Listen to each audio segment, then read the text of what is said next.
Well, there you are. Let's see. Good seeing you guys. I'm going to take advantage of today and I'm going to read you some stories.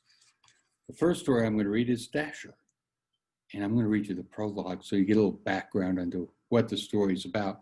Then I'll read the book to you. It says, you may have heard the story of a certain red-nosed reindeer who was chosen to guide Santa's sleigh one foggy Christmas Eve. You've probably heard of the eight other reindeer too. Maybe you can remember all their names. But you might be surprised to hear there was a time long ago when Santa's sleigh was pulled not by a team of reindeer, but by a single horse named Silverbell. In those days, Santa didn't have quite as many toys to deliver as he does now. But over the years, as more and more children believed in the magic of Christmas, Santa's list grew longer and longer, and his sleigh grew heavier and heavier. Santa knew that pretty soon, poor old Silverbell was going to need some help. This is the story of how an ordinary family of reindeer became the most famous animals in the world, and it would never have happened if it weren't for a brave young doe named Dasher. So we're going to read the story of Dasher by Matt Taveras.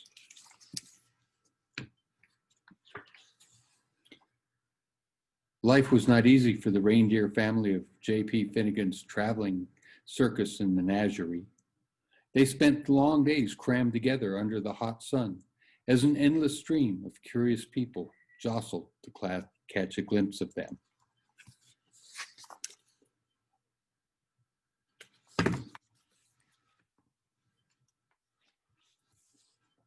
Even at night, there was little rest. Some nights, to pass the time, Mama would tell stories. It was a magical place, she would say. The air was crisp and cold, and the ground was always covered with a cool blanket of white snow. Your father and I were free to roam under the glow of the North Star. But there's the reindeer pulling the circus and menagerie trailers. Dasher, the youngest reindeer, loved Mama's stories. Is that the North Star, Mama? She asked. The very same, Mama said. We always knew we were home when it was directly overhead. I wish we could go there, said Dasher. Mama sighed. I do too, she said, but Mr. Finnegan is not kind to animals who try to escape. There's the North Star and Dasher looking at it.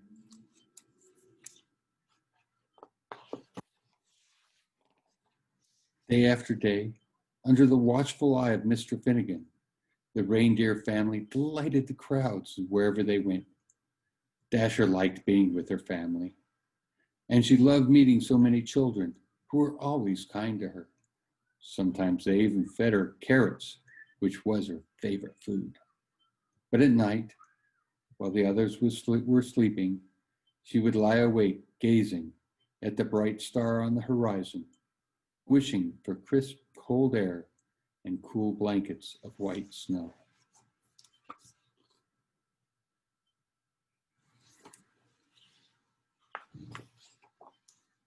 One night, mighty winds shook the circus tents and rattled the animals' cages. Dasher was wide awake, wishing on the North Star, when she was startled by a loud creak. The gate to their pen had swung open. Dasher could hear a rustling from inside Mr. Finnegan's trailer. She glanced up at the North Star. She looked back at her sleeping family. She knew that this might be her only chance. Her heart pounded. She took a deep breath. Then she ran as fast as she could. And there she is, escaping from the pen.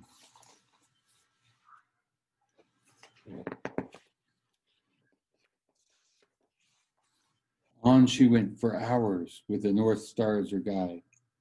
But no matter how far she traveled, it was still way off on the horizon.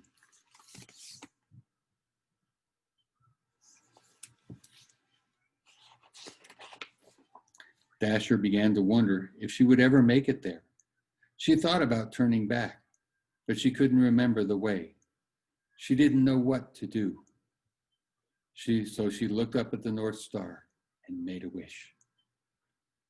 Just then, Dasher heard something in the distance, a soft jingling coming from the woods.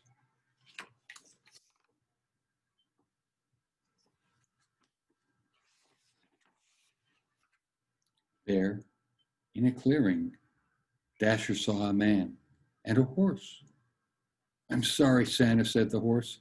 "The sleigh is just so heavy this year." The man smiled. "Now don't you worry, Silver Bell," he said.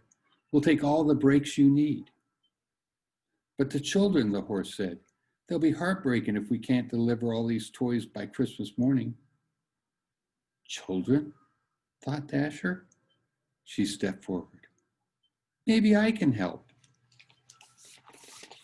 There's Santa and Silver Bell.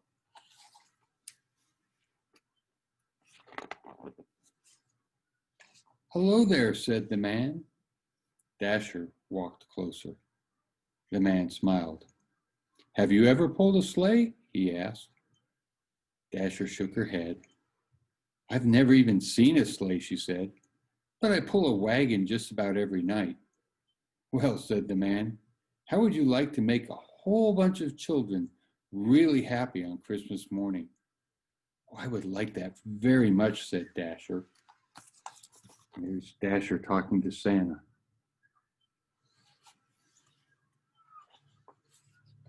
Santa thanked Dasher and attached her harness. It was soft against her fur, and its jingling bells made the most beautiful sound she had ever heard. Santa climbed into his sleigh. Dasher pulled with all her might. Then, suddenly, the load felt lighter.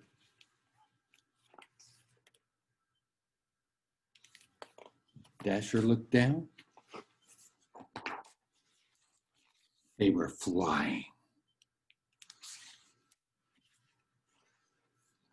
All night, Dasher and Silver Bell pulled Santa's sleigh through the air as Santa guided it from rooftop to rooftop, delivering toys to children everywhere. Dasher had never experienced such a thrill, and she ate so many carrots, she felt like she was going to burst. She was having so much fun, she forgot all about the North Star.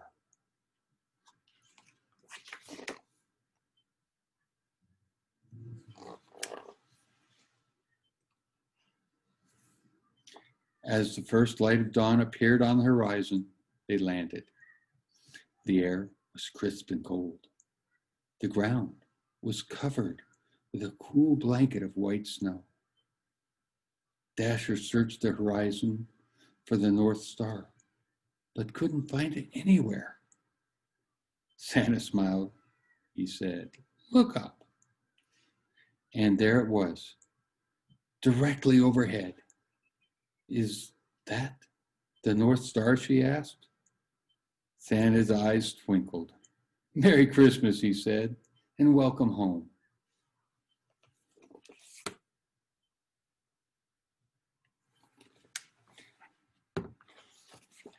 The North Pole was just as wonderful as Mama's stories. Dasher roamed wherever she pleased, and Santa gave her all the carrots she wanted. But something was missing. "I love it here," she told Santa, "but I miss my family. I wish we could be together." Santa smiled. "That's your best wish yet, Dasher," he said. "Let's go find them." There's Dasher by herself, sitting on the hill, looking at the North Star.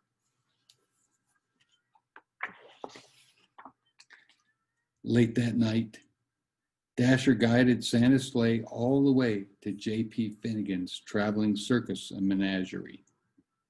"Mama, Papa," Dasher whispered. "Everyone, wake up." Mama lifted her head. "Dasher?" she said. "Is it really you?" She told her family all about Santa and Silver Bell and how the North Pole was just as amazing as Mama's stories. "But I missed you," she said. You are all I wished for. Dasher led her family to Santa's sleigh, and Santa attached their harnesses. You're not going to believe this part, she said. And there they all, flying away.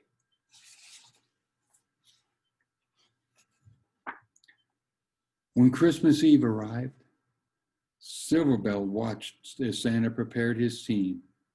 Are you sure you don't want to come? asked Dasher. I'm sure, said Silverbell. I know the 8 of you will do a fine job. And there they are, heading off on Christmas Eve.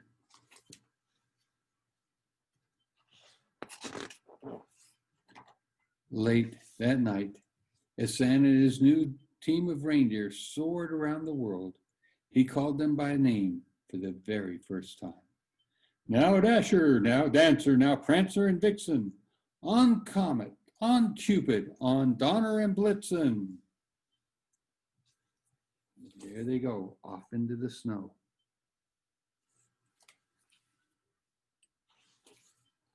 On Christmas morning, after all the toys had been delivered, they flew back to the North Pole, where they still live happily today. There, the air is crisp and cold. The ground is always covered with a cool blanket of white snow.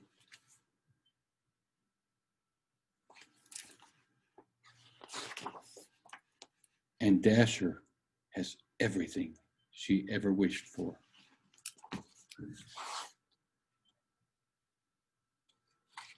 I think that's a great story. Great story. Now, another book to read you, another story. This one you all probably, a lot of you have already heard.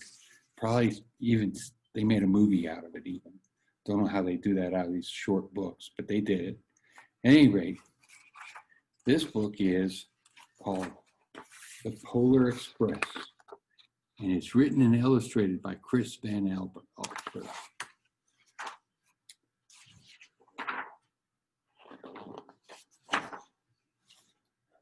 On Christmas Eve, many years ago, I lay quietly in my bed. I did not rustle the sheets. I breathed slowly and silently. I was listening for a sound a friend had told me I'd never hear, the ringing bells of Santa's sleigh. There's no Santa, my friend had insisted, but I knew he was wrong. Late that night, I did hear sounds, though not ringing bells. From outside came the sounds of hissing steam and squeaking metal. I looked through my window and I saw a train standing perfectly still in front of my house.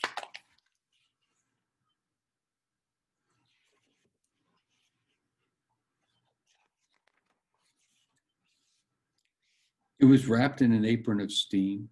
Snowflakes fell lightly around it. A conductor stood at the open door of one of the cars. He took a large pocket watch from his vest, then looked up on my window. I put on my slippers and robe, and I tiptoed downstairs and out the door. All aboard, the conductor cried out. I ran up to him. Well, he said, are you coming? Where? I asked. Why, to the North Pole, of course, was his answer. This is the Polar Express. I took his outstretched hand as he pulled me aboard.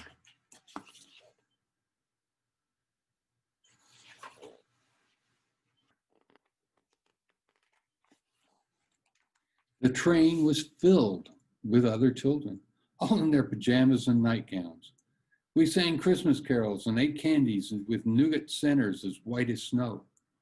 We drank hot chocolate as thick and rich as melted chocolate bars. Outside, the lights of towns and villages flickered in the distance as the Polar Express raced forward.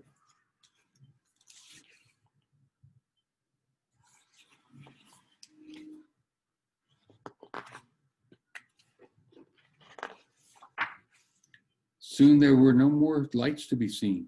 We traveled through cold, dark forests where lean wolves roamed and white-tailed rabbits hid from our train as it thundered through the quiet wilderness.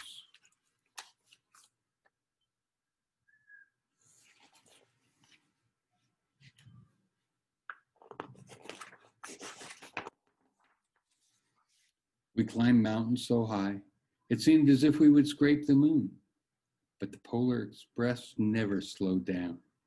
Faster, faster we ran along, rolling over peaks and through valleys like a car on a roller coaster.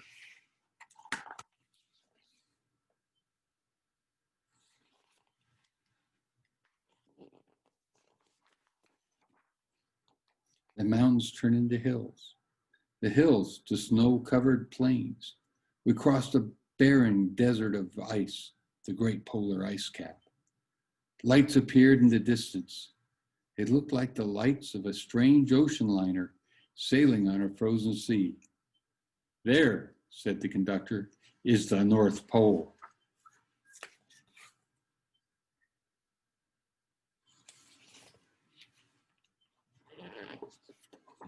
The North Pole. It was a huge city standing alone at the top of the world, filled with factories where every Christmas toy was made. At first, we saw no elves. They're gathering at the center of the city, the conductor told us. That is where Santa will give the first gift of Christmas.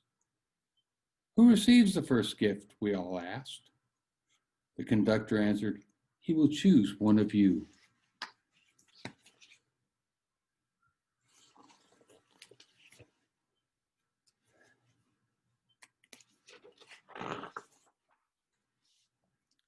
Look, shouted one of the children, the elves. Outside, we saw hundreds of elves. As our train drew closer to the center of the North Pole, we slowed to a crawl, so crowded were the streets with Santa's helpers. When the Polar Express could go no farther, we stopped, and the conductor led us outside. There's all those elves in the streets.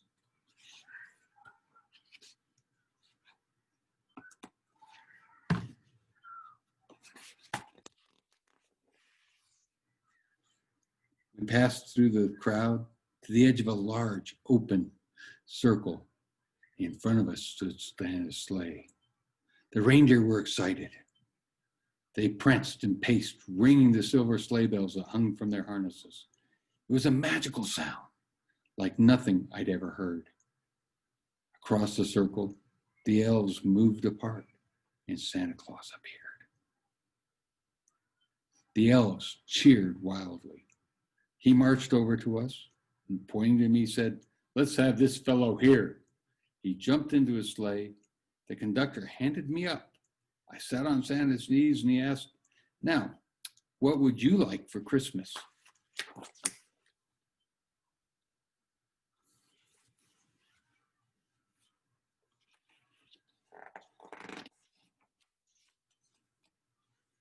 I knew that I could have any gift I could imagine. But the one thing I wanted most for Christmas was not inside Santa's giant bag. What I wanted, more than anything, was one silver bell from Santa's sleigh. When I asked Santa, he smiled. Then he gave me a hug and told an elf to cut a bell from that reindeer's harness. The elf tossed it up to Santa. He stood, holding the bell high above him, and called out, the first gift of Christmas.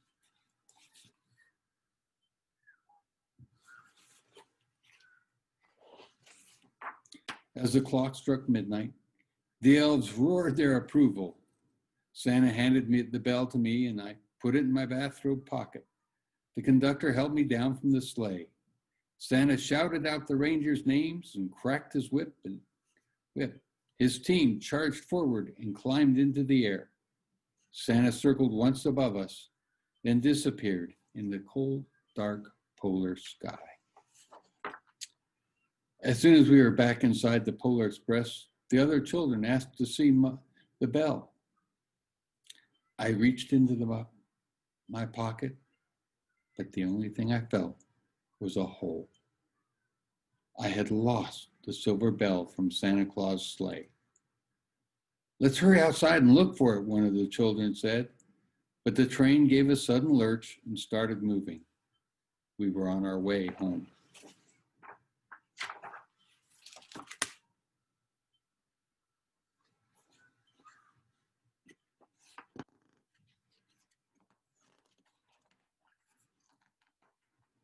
It broke my heart to lose the bell. When the train reached my house, I sadly left the other children. I stood at my doorway and waved goodbye.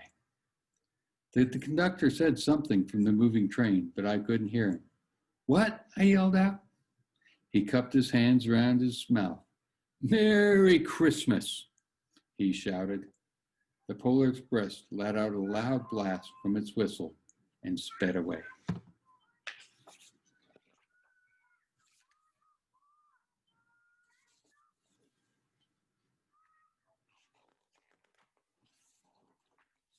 On Christmas morning, my little sister Sarah and I opened our presents. When it looked as if everything had been unwrapped, Sarah found one last small box behind the tree. It had my name on it. Inside was a silver bell. There was a note. Found this on the seat of my sleigh. Fix that hole in your pocket. Signed, Mr. C. I shook the bell. It made the most beautiful sound my sister and I had ever heard. But my mother said, "Oh, that's too bad." "Yes," said my father, "it's broken." When I'd shaken the bell, my parents had not heard a sound.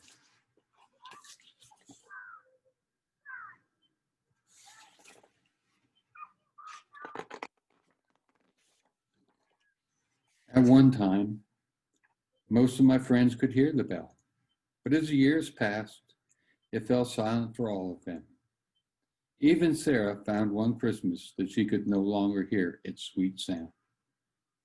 Though I've grown old, the bell still rings for me, as it does for all who truly believe.